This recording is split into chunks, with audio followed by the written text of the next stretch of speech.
حضرت ابو سلمہ نے بیان کیا کہ ان سے نبی کریم صلی اللہ علیہ وآلہ وسلم کی زوجہ محترمہ حضرت عائشہ رضی اللہ تعالی عنہا نے خبر دی کہ جب آپ صلی اللہ علیہ وآلہ وسلم کی وفات ہو گئی تو ابو بکر رضی اللہ تعالی عنہ اپنے مکان سے جو سکھ میں تھا گھوڑے پر سوار ہو کر آئے، گھوڑے سے اتر کر مسجد میں گئے، کسی سے بات نہیں کی، پھر حضرت عائشہ رضی اللہ تعالی عنہا کے حجرے میں گئے، وہاں نبی کریم صلی اللہ علیہ وآلہ وسلم کو دیکھنے لگے۔ آپ صلی اللہ علیہ وآلہ وسلم کو ایک لکیردار یمنی چادر سے ڈھانپ دیا گیا تھا۔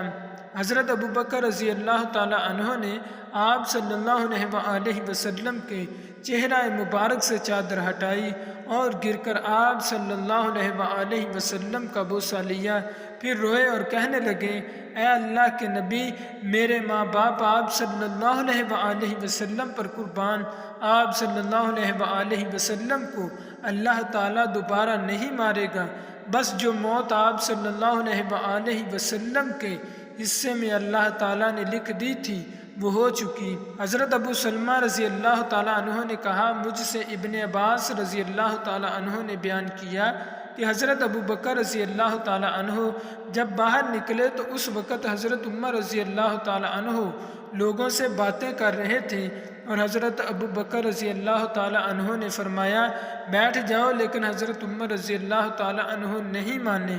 آخر حضرت ابو بکر رضی اللہ تعالیٰ عنہ نے کلمہ شہادت پڑھا تو تمام مجمع آپ کی طرف متوجہ ہو گیا اور حضرت عمر رضی اللہ تعالیٰ عنہ کو چھوڑ دیا۔ حضرت ابو بکر رضی اللہ تعالیٰ عنہ نے کہا، اما بعد، دیکھو مسلمانوں، جو کوئی تم میں سے محمد صلی اللہ علیہ وآلہ وسلم کی پوجتا کرتا تھا تو محمد صلی اللہ علیہ وآلہ وسلم وفات ہو چکے ہیں، اور جو کوئی اللہ کی عبادت کرتا تھا